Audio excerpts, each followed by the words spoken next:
So when we're working with punting, and I know it's going to be, you know, a little harder with the younger kids, but ideally what we want to get to is a point where we can get our hand behind the football. With the younger kids, we want to try to keep them level or here, which is what I prefer. All right. A couple things to think about is, one, the drop. The drop is imperative. It's, you know, really when you think about it, it's probably 90% on the drop. So when we drop, we want to make sure the nose is turned in just slightly and the nose is slightly down. If it's level, that's okay. Down's a little down is ideal. If you start getting balls that are going end over end, that usually means your nose is too far down. All right. So if I went to a spot, a 5-yard stripe, ideally I'd want to stand this side of the stripe. I know this is kind of difficult here. I want to drop it right off. In ideal conditions, I want to drop it right off my right hip, because that's how the direction of how my leg is coming through. That's my swing plane. So we want to push it out here, just like we're pushing a box of cereal across the counter. So make sure that's going to be nice and consistent. We're throwing that out there, and we're going to take a 2-step approach. So when we're in our ready position, our kicking foot's going to be back. We're going to have hands ready, and so when we catch the ball, we want to be able to take a step here, which is kind of a timing step, and then our plant step right here, and push it out and try to drop that right off our hip. Point your toe, try to get it right on top of the hard part of the foot. Okay, so we're going to try that here. Okay, so we're going to go without a snap first. Okay, let's get that kicking foot back.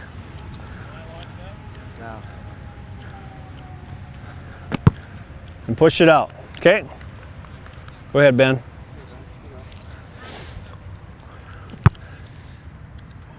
So and with our long snap, we want to make sure we take a good grip.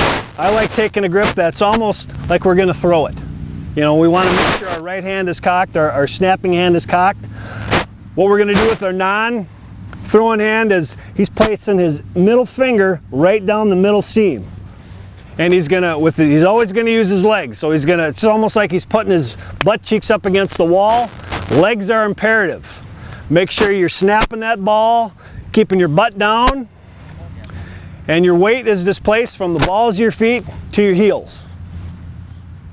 And you want to make sure he keeps his snapping plane flat. Starts getting his swing, his snapping plane up, and the ball's gonna start coming high. He's making sure he's always using his legs. Got that middle finger, he's always set. Goes through the same routine. There you go.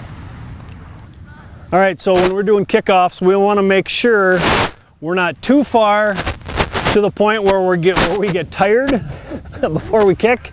But our last 2 to 3 steps, we want to generate speed. It doesn't have to be a sprint, but as we progress, you know, you really have to kind of gauge how far you're back. Some guys are 10, some guys are 5.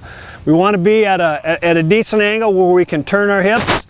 So as you approach the ball, your last couple steps, that's where you start gaining a little momentum. Make sure you lean back, hit the bottom third of the ball with the hardest part of your foot.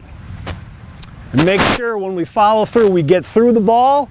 We don't want to stop our momentum right at the ball. It's kind of like we're taking a running, get a little advanced run, and here we're just trying to hit the ball downfield. See how he got through the ball real well there. Nice job, Ben. And with a right-footed kicker, your momentum, instead of going straight down, may kind of fall off a little bit, and that's okay. If you fall to the right, that's okay. We just want to make sure you're getting momentum downfield. So when we're place kicking, we want to make sure that the big key here is to be consistent with your steps. You can take anywhere from 2 to 6 steps back, depending on the size, but the thing is we want to be consistent. So you can use tape, you can use flat cones. What we like to do first is get our plant foot should be 6 to 8 inches from our block. I'd like to have the toes about in front of the block, ahead of the block, so our ankle bone really should be about even with the middle or slight part of the back. Okay, now we're taking a mental picture. Boom, that's where it's got to be. I take my steps back. Then I get into my target line. Ideally, I want to aim for a right-footed kicker 6 to 8 feet inside the right upright. My first step, now I've kind of lined everything up. My toe, my tee, and my target line. It's all one line. So my first step always has to be at 90. Now when I'm kicking an extra point, I don't necessarily have to take that into consideration too much on the hook, but I always want to make sure my first step's at 90. 2 steps max, you want to be almost at 45 degrees. Okay? So if Ben's you gonna do this? Yeah. All right, so here get that foot a little further forward. Okay? He's gonna take his steps back. Where he's gonna get his elevation is getting his shoulders back on impact. Okay? The big thing is being consistent with his approach. All right, so he's going to take 2 steps. He's going to take a torque step, which he starts generating a lot of power, and then that's his first step. His last step's his plant step.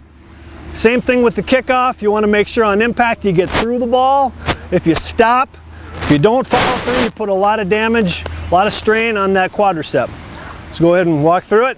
Okay, it's 2 steps. If he's kicking the ball low, it means he's getting his chest or his head over the ball. So you want to stay back. You keep your shoulders back and hips back. That's where you get your lift. Okay.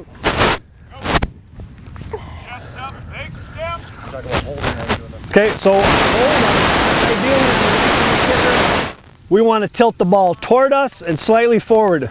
By going slightly forward, we can always see the impact. We want to get the ball on the bottom third. Sometimes we'll put on the ball so they know where to hit it. Keep your head down, follow through. Okay? I like keeping the back knee up. Is that still going? Okay? Keeping my back knee up, that's my stopper. I like squatting down. You got to put this other foot in a position where if on a bad snap you can stand up, be mobile enough to get up, you know, to be able to recover and get it down. Okay? So see it slightly forward. There you go. Always hold with these 2 fingers. With the right hand, hold with the left. I like to hold with these 2, tuck these in, get this hand out of the way. Touch the snap. If I can keep the weight in my right hand, I know this way, ideally this way, but ball. Ball.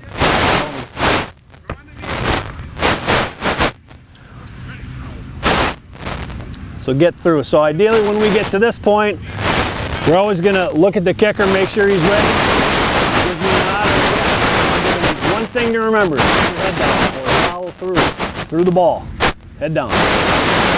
Set.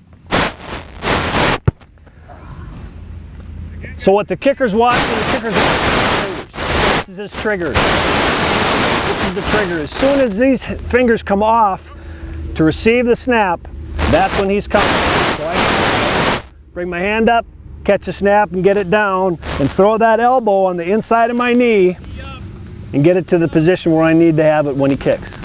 Go ahead. There you go.